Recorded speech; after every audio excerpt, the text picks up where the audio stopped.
Hello. Yes, this is Rob. He didn't. What? What now? Do I have to? Oh. Greetings! Hi, Robthefrog here. Games. What are we going to do? So, what have I been doing recently? In the gaming world, I've been playing a bit of that's good, yeah. And playing a bit of Tim Schafer's Psychonauts. That was quite cool, got that stick. Okay. I've also been playing a bit of these. I haven't completed that one yet. And,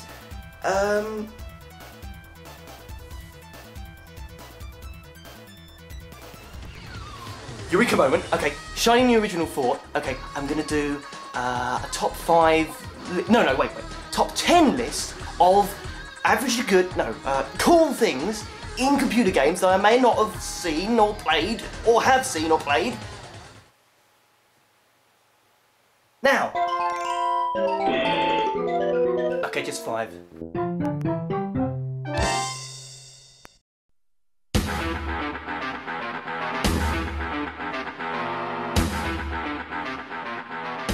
This is one of those few games where the cheats actually made the experience more fun for me.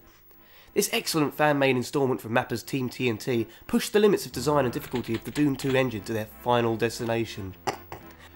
What I loved doing was entering God or Degrees mode and all weapons on the ultra-violent setting and visiting the last level 32, named Go To It. The reason? The sheer amount of enemies on the screen. How are you supposed to beat this? This is insane! I love it. I understand there is a difficulty higher than ultra-violence, but it disables the ability to use cheats. Bah humbug.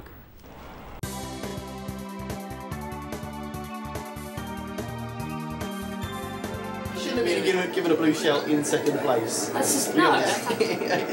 That's not quite right. That's some serious cheating, actually. I'm gonna still. Oh yeah, I cracked the game. Game Genie. I call Game Genie. No! God, Tomb Raider was great, wasn't it? My favourite was probably the second game, which began with Lara immediately dropping out of a chopper just outside the Great Wall of China, armed with only a wit and cunning, and pistols with infinite ammo. Oh yeah, and some flares. Plasters, I guess? And a ruddy shotgun to blow holes in the endangered species list.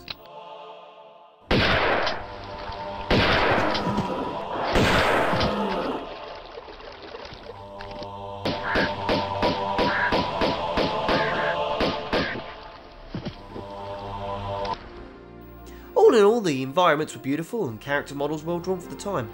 By the sequel, things had improved a bit in the polygon department. Stop sniggering at the back, please. But it wasn't a huge overhaul. Anyway, I for one am glad that Core Design spent more time on devilish puzzles than worrying about the realistic dimensions of household sinks. But there was one moment that always sticks in my guilt-ridden mind, haunts my waking daymares, and almost didn't make the list due to reasons of unfathomable cruelty. Locking your butler in a walk-in freezer. He was annoying though.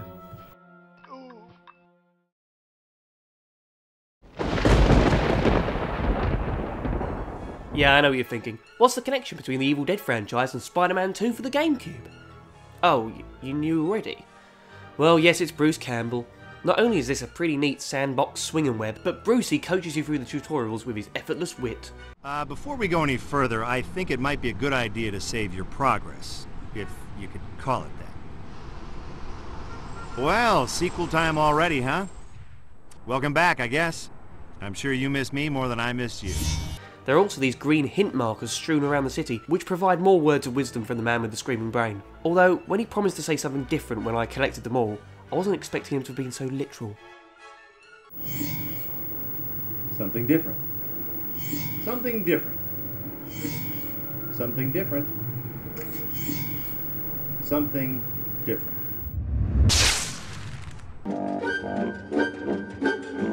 For me, Murray the Talking Skull will always be synonymous with LucasArts' famous swashbuckling point-and-click series. But he actually debuted in the third game, The Curse of Monkey Island, where you blow the rest of his skeletal body to Kingdom Come and create one of the best characters in video games as a result. The forces of darkness will applaud me as I stride through the gates of hell, carrying your head on a pike. Stride? All right then, roll. Roll through the gates of hell. Must you take the fun out of everything? He's got the same sort of quality as Salem the cat from Sabrina the Teenage Witch, because he once had this great power and yet still aspires to world domination. Now that's what I'd call ambitious. Even more so than Salem, as he's, well, a skull. I need to be out among the lesser people, terrifying them and causing pain and misery. Of course, this does mean he's sort of immortal, but he does get knocked about a bit. Hey! Some people might say the style of animation of the third game is too cartoony, but it's my favourite. It's also more realistic than you might think.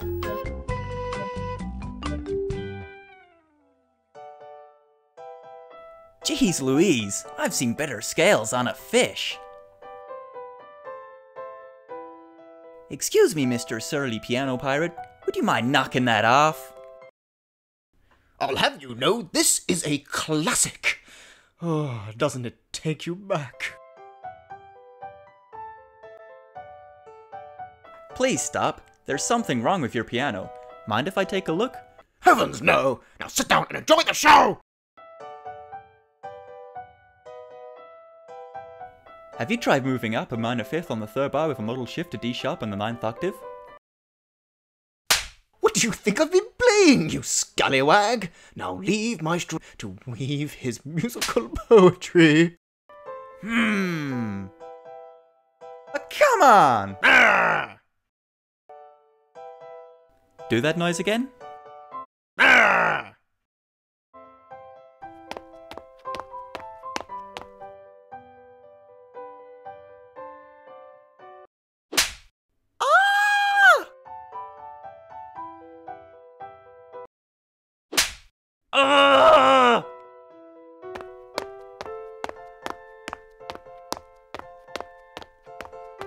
It is I, the famous Murray, scourge of the underworld, ruler of Hades, punisher of the damned. Really? You look more like an ornament. No. Hey, what's with Cyclops over there? When's he clocking off for lunch?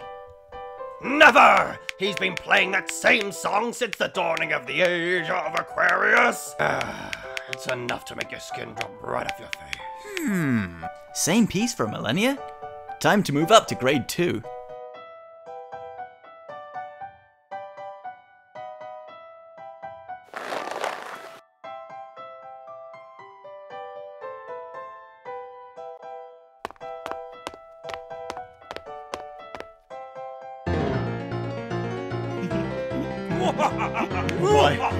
What's going on? This is most...